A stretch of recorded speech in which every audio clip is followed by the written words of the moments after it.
اب آئیے ہم اس کے ایک ایک لفظ کے حوالے سے، ایک ایک آیت کے حوالے سے بات کرتے ہیں۔ وَمِنَ النَّاسِ مَن يَقُولُ آمَنَّا بِاللَّهِ وَبِالْيَوْمِ الْآخِرِ وَمَا هُم بِمُؤْمِنِينَ من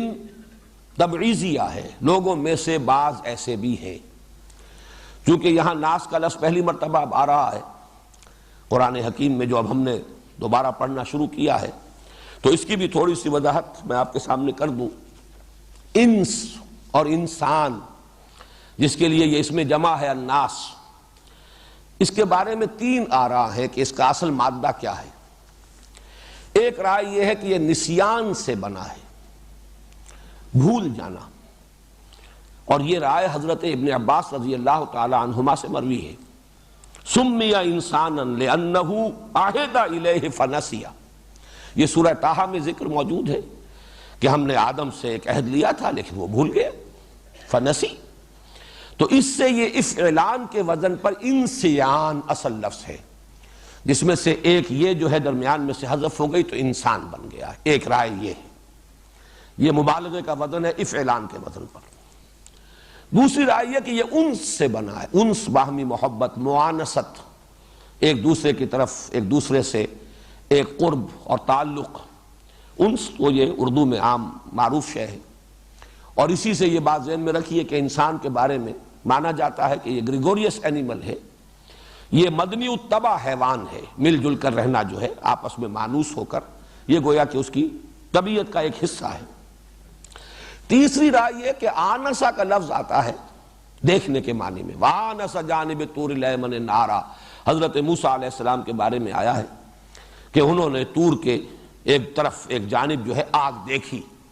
تو انہوں نے پھر اپنے اہل و عیال سے کہا کہ تم یہاں ذرا انتظار کرو، میں جاتا ہوں۔ تو آنسا تو اس کے معنی ہے دیکھنا۔ تو انسان در حقیقت بمقابلہ جن کا مادہ ہی جیم نون نون یہ آتا ہے مخفی شے کے لیے، وہ چونکہ غیر مرئی مخلوق ہے، نظر نہیں آتے، اس لیے وہ جن کہلاتے ہیں۔ انسان اس لیے کہلاتا ہے کہ وہ مرئی ہے، نظر آتا ہے، دیکھا جا سکتا ہے۔ تو تیسری رائے یہ ہے۔ اب انس کی جمع اناسی ہے، اناسی یا کثیرہ قرآن حکیم میں ایک مقام پر آیا ہے، اور پھر اسی پر الف لام لگتا ہے، تو گویا کہ الاناس کے بجائے یہ الناس یہ لفظ ہے، یہ گویا کہ اس کی جو ہے اس کی لغوی بحث جو ہے وہ میں نے آپ کے سامنے پیش کر دی۔ وَمِنَ النَّاسِ، اور لوگوں میں سے کچھ ایسے بھی ہیں، مَن يَقُولُ آمَنَّا بِاللَّهِ وَبِالْيَوْمِ الْآخِرِ وَمَا هُم بِمُؤْمِنِينَ، جو دعویٰ کرتے ہیں کہ ہم ایمان رکھتے ہیں اللہ پر اور یوم آخر پر، درحال کہ وہ مومن نہیں۔ یہ رکھتے ہیں کہ ترجمہ در حقیقت اس تعویل خاص کے اعتبار سے ہے۔ یہود کا دعویٰ یہ تھا کہ اے مسلمانوں، ہم پہلے سے مانتے ہیں اللہ کو اور اس کی توحید کو، ہم پہلے سے ایمان رکھتے ہیں آخرت پر، بعث بعد الموت پر، لہذا ہمیں مومن مانو، ہم بھی مومن ہیں۔ کوئی ضروری بات نہیں ہے محمد پر ایمان لانا صلی اللہ علیہ وسلم۔ بظاہر یہ بات بڑی مضبوط سی بھی لگتی ہے کہ اصولی باتیں تو یہی دو ہیں، باقی تو ایک شخص کا معاملہ ہے، شخص معین کو مانا جائے یا نہ مانا جائے۔ ایمانیات ثلاثہ میں سے اصولی اعتبار سے اگر غور کیا جائے، اللہ کو مان لیا جائے توحید کے ساتھ، آخرت کو مان لیا جائے، قانون مکافات و مجازات کو تسلیم کر لیا جائے، اعمال کے نتائج نکلیں گے، تو در حقیقت وہ جو ایک آیہ مبارکہ میں ہے قالوا انا للہ و انا الیہ راجعون، یہی دو ایمان ہے کہ جو جمع کیے گئے، انا للہ و انا الیہ راجعون، معلوم ہوا ایک اللہ پر ایمان اور ایک اللہ کی طرف لوٹ کر جانے پر یقین، یہ دو چیزیں ہیں اصل میں۔ باقی یہ کہ باقی چیزیں اشخاص کا معاملہ جن کی کوئی خاص اہمیت نہیں ہے۔ میں خاص طور پر اس بات کا تذکرہ اس لیے کر رہا ہوں کہ ہمارے ہاں تفسیری ایک بہت بڑا مسئلہ اور اشکال رہا ہے۔ سورہ بقرہ کی آیت نمبر 62، سورہ مائدہ کی آیت نمبر 69، ان الذین آمنوا والذین ہادوا والنصارى والصابئین من آمن باللہ والیوم الآخر وعمل صالحا فلہم اجرہم عند ربہم ولا خوف علیہم ولا ہم یحزنون۔ ان دونوں مقامات پر بھی سورہ مائدہ کی آیت نمبر 69 یہی مضمون، اور سورہ بقرہ ہی میں آگے چل کر آیت نمبر 62 آ جائے گی، وہاں پر بھی ایمان برسالت کا ذکر نہیں ہے۔ جو لوگ یہ کہتے ہیں جو ایمان لائے، خواہ وہ محمد پر ایمان لانے والے ہیں یا وہ یہودی یا نصارہ یا صابی، جو بھی ایمان لایا اللہ پر اور یوم آخر پر اور جس نے نیک عمل کیے، تو ان کا اجر ان کے رب کے پاس محفوظ ہے، اور وہ ان کے لیے نہ کوئی حزن سے وہ دو چار ہوں گے اور نہ کوئی خوف ہے۔ تو اس پر بہت سے لوگوں نے ڈیرا لگایا ہے کہ ایمان برسالت کی ضرورت نہیں ہے، یہ دو مقامات ہیں جن کے اوپر ایمان باللہ اور ایمان بالآخرہ اور اس کا نتیجہ عمل صالح، یہ دونوں چیزیں اگر ہو گئی ہیں تو پھر انسان کی نجات ہو جائے گی۔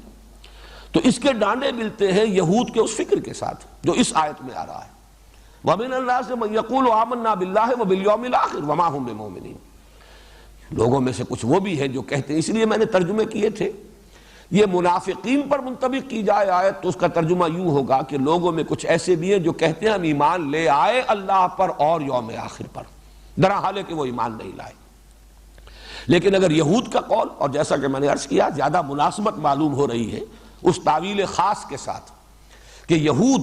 وہ حضور صلی اللہ علیہ وسلم پر ایمان نہیں لا رہے تھے، لیکن مدعی تھے کہ ہمیں بھی مومن مانو، اس لیے کہ جو اصل ایمان ہے اللہ پر ایمان اور آخرت کا ایمان، اس میں ہم تمہارے ساتھ شامل ہیں، ہمارے اور تمہارے مابین وہ قدر مشترک ہے۔ تو میں عرض کر رہا تھا کہ وَمِنَ النَّاسِ مَن يَقُولُ آمَنَّا بِاللَّهِ وَبِالْيَوْمِ الْآخِرِ وَمَا هُم بِمُؤْمِنِينَ، حقیقتاً وہ مومن نہیں ہے۔ اب اس پر دونوں پر انطباق کیا جا سکتا ہے، منافق بھی حقیقی ایمان سے محروم تھے، اور یہ بھی جو مدعی تھے کہ ہمیں بھی تسلیم کرو کہ ہم مومن ہیں، اس لیے کہ توحید اور رسالت اور آخرت ان دونوں کو ہم تسلیم کرتے ہیں۔ تو ان پر بھی جیسا کہ میں نے عرض کیا یہ آیت مبارکہ منطبق ہوتی ہے۔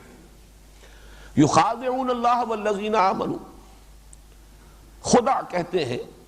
دھوکہ، ظاہری چال، جس کے لیے بڑے پیارے الفاظ ہیں۔ ویسے تو یہ کہ غالباً یہ حدیث نبوی ہے، الحرب خدعۃ، یا یہ کہ کوئی حکیمانہ قول ہے، اور اس کے لیے بڑی پیاری یہ مثال ہے کہ کجامی نمائی کجامی زنی، جب وہ دوبدو جنگ ہوا کرتی تھی تو اس میں یہی سب سے بڑی چال ہوتی تھی کہ آپ اپنے مقابل کو دھوکہ دیں کہ شاید یہ ادھر سے وار کر رہا ہے لیکن وار کسی اور طرف سے ہو جائے۔ تو یہ در حقیقت چال اور دھوکہ، الحرب خدعۃ۔ یہاں پر جو یہ لفظ آیا ہے تو ایک تو یخادعون، یہ باب مفعلہ ہے، مفعلہ میں دو فریق ایک دوسرے کے مقابلے میں ہوتے ہیں، مقاتلہ، یہ اس کو قتل کرنا چاہتا ہے، یہ اس کو قتل کرنا چاہتا ہے، لیکن یہ کہ ضروری نہیں ہے کہ یہ قتل کر سکے، لہذا ترجمہ میں نے کیا تھا یخادعون، کوشش کر رہے ہیں دھوکہ دینے کی، یخادعون اللہ والذین آمنوا، یہ کوشش کرتے ہیں دھوکہ دینے کی اللہ کو اور اہل ایمان کو۔ اللہ کو دھوکہ دینا کس معنی میں ہے؟ یہ میرے لیے ایک لمحہ فکریہ رہا کہ ظاہر بات ہے کہ کوئی انسان بھی چاہے وہ منافق ہو اور چاہے وہ یہود میں سے ہو، یہ گمان تو نہیں کر سکتا کہ اللہ کو دھوکہ دیا جا سکتا۔ جو بھی کسی بھی درجے میں اللہ کو مانتا ہو اور اس کی صفات کا علم رکھتا ہو کہ علی کل شیء قدیر ہے،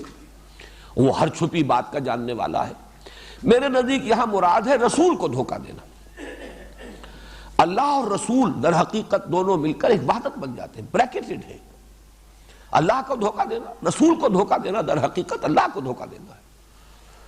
وَمَن يُطِعِ الرَّسُولَ فَقَدْ أَطَاعَ اللَّهَ، جو اطاعت کرتا ہے رسول کی در حقیقت اس نے اطاعت کی اللہ کی۔ إِنَّ الَّذِينَ يُبَايِعُونَكَ إِنَّمَا يُبَايِعُونَ اللَّهَ يَدُ اللَّهِ فَوْقَ أَيْدِيهِمْ، اے نبی جو لوگ آپ سے بیعت کر رہے ہیں حقیقت میں وہ اللہ سے بیعت کر رہے ہیں، اللہ کا ہاتھ ان کے ہاتھوں کے اوپر ہے۔ بظاہر تو یہ دو ہی ہاتھ ہیں، آپ کا دست مبارک ہے اور آپ کے ہاتھ پر بیعت کرنے والے کا ہاتھ ہے، لیکن ایک تیسرا ہاتھ بھی ہے، ید اللہ فوق ایدیہم۔ تو یہاں یخادعون اللہ سے مراد میرے نزدیک واللہ عالم یہاں یہ ہے کہ یہ اللہ کے رسول کو دھوکہ دینے کی کوشش کر رہے ہیں، اور اللہ کے رسول کو دھوکہ دینا در حقیقت اللہ کو دھوکہ دینا ہے۔ والذین آمنوا، اور اہل ایمان کو، وما یخدعون الا انفسهم، اب یہاں یہ ثلاثی مجرد سے آیا ہے، خدع یخدع، اور اس میں یقیناً جیسے قتل یقتل، قتل کر دیا، تو یہ گویا کہ حتمی اور یقینی بات کے لیے ہے، جبکہ مخادعت جو ہے وہ دھوکہ دینے کی کوشش ہے، کوشش میں ہے کہ دھوکہ دیں اللہ کو یعنی اللہ کے رسول کو اور اہل ایمان کو، اور نہیں دھوکہ دے رہے مگر صرف اپنے آپ کو۔ یہ خود دھوکے میں آ گئے، فریب میں آ گئے، یہ سمجھ رہے ہیں کہ ہماری یہ چال جو ہے ہمارے حق میں مفید ہوگی، درحال کہ یہ اپنے لیے کانٹے بو رہے ہیں، اپنی عاقبت برباد کر رہے ہیں، اپنی تباہی کا سامان فراہم کر رہے ہیں۔ وما یشعرون، اور انہیں اس کا شعور نہیں ہے. شعور ویسے تو لفظ بنیادی طور پر جو کوئی شے جو محسوس ہو، محسوس شے کے لیے ہے کہ یہ شعور، اس کا احساس، حواس خمسہ کے ذریعے سے کسی چیز کا احساس حاصل ہو جائے، یہ شعور ہے. لیکن اس سے آگے بڑھ کر اس کے مفہوم میں غور، فکر، سوچ، معنوی حقیقت کا ادراک، یہ سب اس کے، یہ لفظ جو ہے ان سب کا احاطہ کر لیتا ہے. وما یشعرون، انہیں اس کی سمجھ نہیں ہے، یا وہ سمجھتے نہیں ہیں، یہ ترجمہ کیا تھا شیخ الہند نے، یا انہیں شعور نہیں ہے. اس اعتبار سے میں چاہتا ہوں کہ یہاں ایک لفظ کے حوالے سے نفاق کی دو قسمیں آپ کے سامنے یہی واضح ہو جانی چاہیے. ان آیات میں 2 مرتبہ آیا وما یشعرون، وما یشعرون. نفاق ایک رہا ہے شعوری نفاق، جان بوجھ کر نفاق، جس کی کہ مثال ہے سورہ آل عمران کی آیت نمبر 72. وقالت طائفۃ من اہل الکتاب آمنوا بالذی انزل علی الذین آمنوا وجہ النہار واکفروا آخرہ لعلہم یرجعون. یہ سازش تھی اہل کتاب میں سے کچھ لوگوں نے، یہود کی ایک گروہ نے، جماعت نے یہ طے کیا کہ بھائی ایسا کرتے ہیں، یہ ایمان کی جو ساکھ بہت قائم ہو گئی ہے، جو ایک دفعہ محمد کے دامن میں آ جائے چاہے اس کے ٹکڑے کر دیے جائیں وہ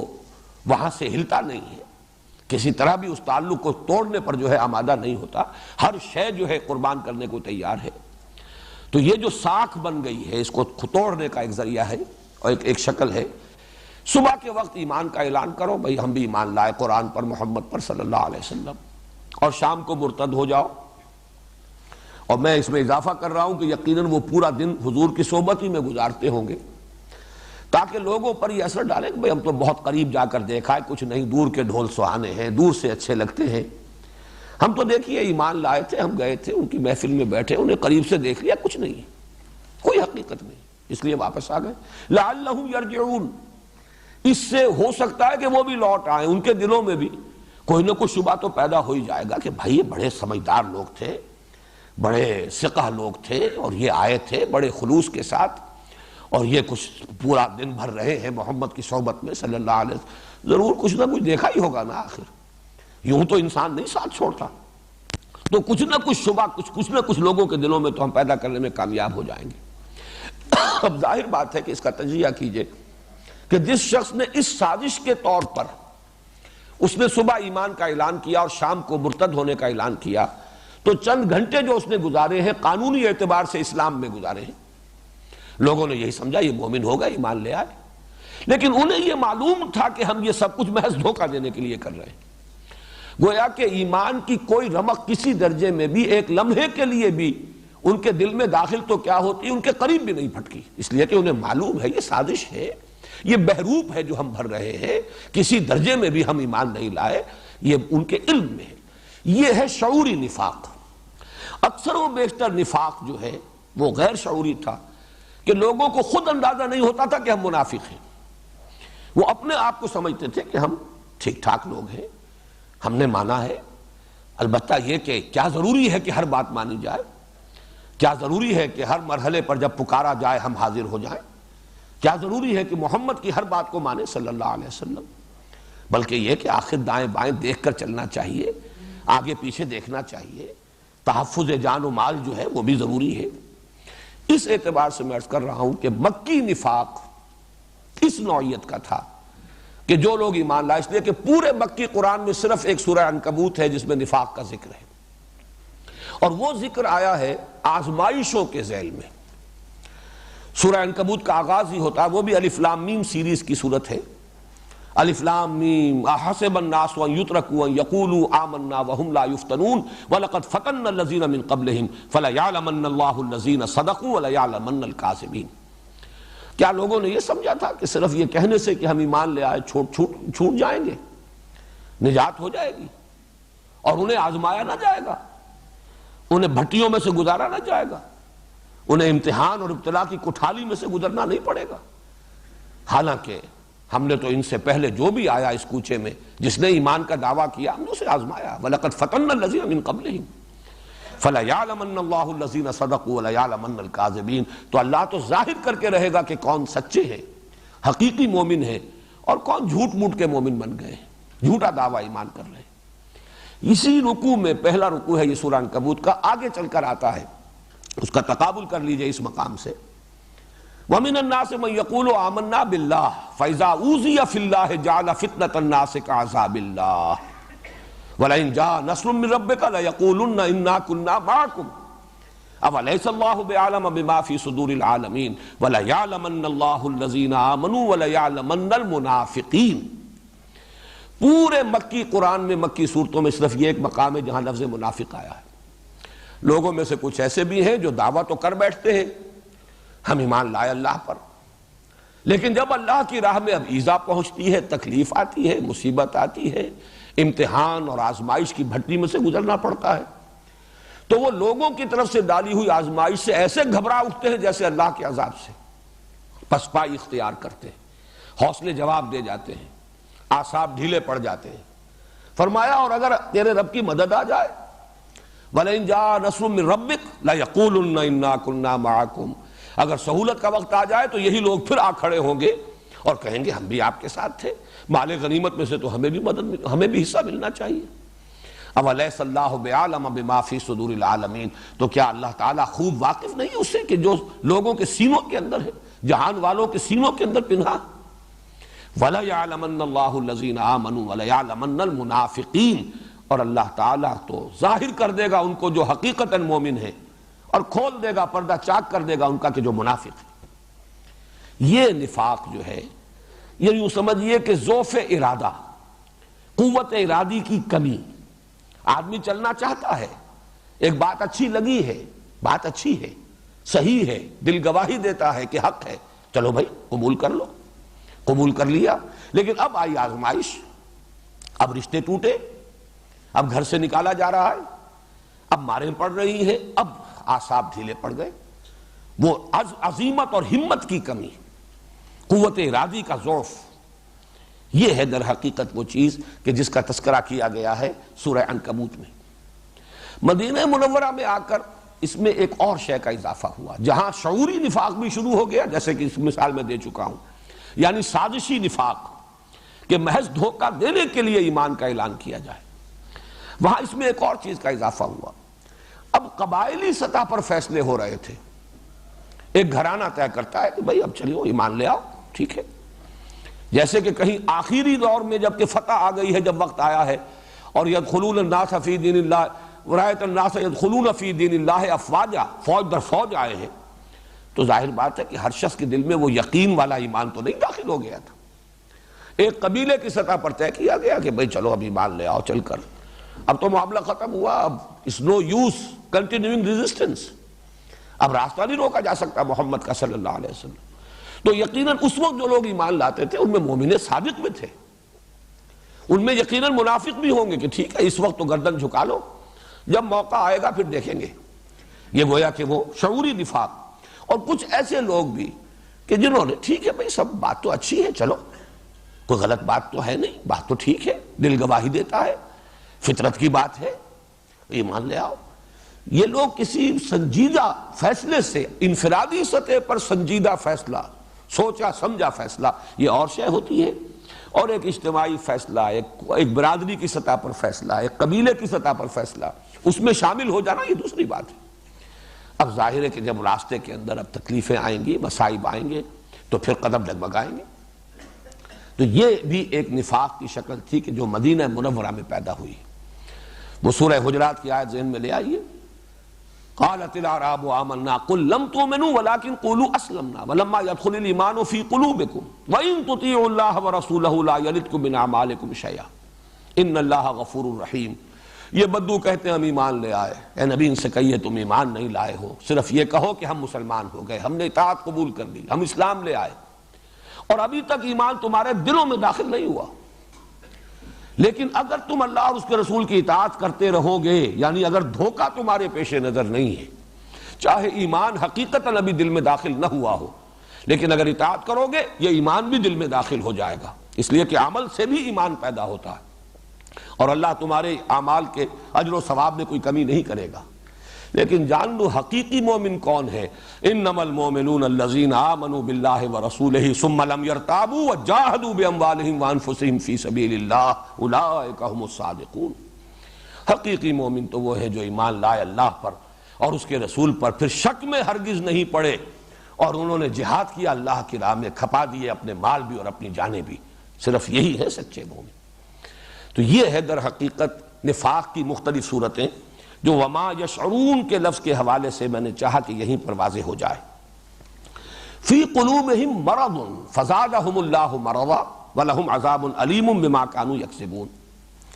ان کے دلوں میں ایک روگ ہے، بیماری ہے، اور اس بیماری کو معین نہیں کیا گیا وہ کون سی بیماری ہے۔ نوٹ کر لیجئے، یہود کا مرض اگر وہ تعویل خاص سامنے رکھیں کہ اس میں روح سخن یہود کی طرف ہے، تو وہ تکبر، ان کی ایک مذہبی چودراہٹ، اور تکبر ہی کا عکس ہے، اسی کا نتیجہ ہے حسد۔ یہ مقام ہم سے کیوں سلب ہوا؟ 2000 برس تک یہ ہمارا امتیازی مقام تھا، ہم تھے وحی اور نبوت کہ محبت ہم تھے، ہم پر، ہمارے اندر سے نبی اٹھتے رہے، کتابیں ہمیں دی گئیں، یہ چودراہٹ اور سیادت اس کے منصب پر ہم علماء اہل یہود ہم قائم، ہم فائز ہیں۔ آج یہ چیز ہم سے سلب کر کے دوسروں کو دے دی گئی۔ تو حسد، تو تکبر اور حسد در حقیقت ایک ہی تصویر کے دو رخ ہیں۔ ان کا مرض یہ تھا، اسی لیے یہاں پر لفظ مرض کو جو مبہم رکھا گیا، واضح نہیں کیا گیا۔ اور نفاق کا، منافقین کا اصل مرض کیا تھا؟ بزدلی، حب جان، حب مال، یا یوں کہیے حب دنیا۔ جان بھی عزیز ہے، مال بھی عزیز ہے، اسلام بھی عزیز ہے، لیکن یہ کہ اسلام کے لیے جان اور مال کی قربانی کھیلنا، یہ اس کے لیے تیار نہیں۔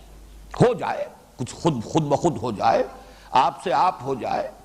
تو علامہ اقبال کا وہ شعر بہت مشہور ہے، تو بچا بچا کے نہ رکھ اسے، تیرا آئینہ ہے وہ آئینہ کہ شکستہ ہو تو عزیز تر ہے نگاہ آئینہ ساز میں۔ لیکن جن کی یہ کیفیت نہیں، وہ جو غالب نے کہا کہ جس کو ہو جان و دل عزیز اس کی گلی میں جائے کیوں، لیکن کچھ لوگ اس گلی میں داخل تو ہو گئے ہیں، جان بھی عزیز ہے، مال بھی عزیز ہے، کسی شے کا نقصان جو ہے گوارا نہیں ہے، تو وہ تو مذبذب ہو کر رہ جائیں گے۔ فی قلوبہم مرض، تکبر کا مرض یہ یہود کا، اور حب دنیا، حب دنیا، حب مال، دنیا کے تمام متعلقات اس میں آ جائیں گے۔ اولاد بھی پیاری ہے، اہل و عیال سے بھی محبت ہے، گھر بھی پیارا ہے۔ سورہ توبہ کی وہ آیت ذہن میں لے آئیے، قل ان کان آباؤکم وابناؤکم واخوانکم وازواجکم وعشیرتکم واموال اقترفتموها وتجارۃ تخشون کسادها ومساکن ترضونها احب الیکم من اللہ ورسولہ وجہاد فی سبیلہ فتربصوا حتی یاتی اللہ بامرہ واللہ لا یہدی القوم الفاسقین۔ اے نبی ان سے کہہ دیجئے، اگر تمہیں اپنے باپ، اپنے بیٹے، اپنے بھائی، اپنی بیویاں، اپنے رشتہ دار، اعزاء و اقارب، اپنے وہ مال جو تم نے بڑی محنت سے کما کر جمع کیے ہیں، اپنی وہ تجارتیں جو بڑی محنت سے جمائی ہیں اور جن کے کساد کا اور مندے کا تمہیں خوف لاحق رہتا ہے، اپنی وہ حویلیاں، اپنی وہ جائیدادیں جو تمہیں بڑی محبوب ہیں، پسند ہیں، اگر یہ چیزیں محبوب تر ہیں اللہ سے اور اس کے رسول سے اور اللہ کی راہ میں جہاد کرنے سے، تو جاؤ دفع ہو جاؤ، انتظار کرو، گو اینڈ ویٹ، یہاں تک کہ اللہ اپنا فیصلہ سنا دے۔ حتی یاتی اللہ بامرہ، اور اللہ ایسے فاسقوں کو زبردستی ہدایت نہیں دیتا، یہ اس کی سنت نہیں ہے۔ وہی قانون یہاں آ رہا ہے، فی قلوبہم مرض فزادہم اللہ مرضا، تو اللہ نے بڑھا دیا ان کا روگ۔ یہ بڑھانا کس اعتبار سے ہے؟ یہی اس اعتبار سے ہے کہ جو فرمایا گیا یمدہم فی طغیانہم یعمہون، اللہ تعالیٰ ان کی رسی دراز کر رہا ہے، ان کا پردہ چاک نہیں کر رہا۔ یہ رسی دراز ہو رہی ہے، وہ سمجھتے ہیں ہم کامیاب ہو گئے، دیکھو ہم بچ گئے، مرحلہ سخت آیا تھا، ہم نے جھوٹا بہانہ بنایا، اپنے آپ کو بچا لیا۔ یہ مسلمان بیچارے، یہ جو دیوانے ہیں، فینیٹکس ہیں، یہ ہیں جان جوکھوں کے کام کرتے پھر رہے ہیں، ہمیں چھوٹا سا جھوٹ ہی بولنا تھا نا، ایک چھوٹا سا بہانہ بنایا جا کر اور اپنے آپ کو ایگزمپٹ کرا لیا، رخصت لے کر معذرت کر کے آ گئے، تو وہ سمجھ رہے ہیں کہ کامیاب ہو رہے ہیں،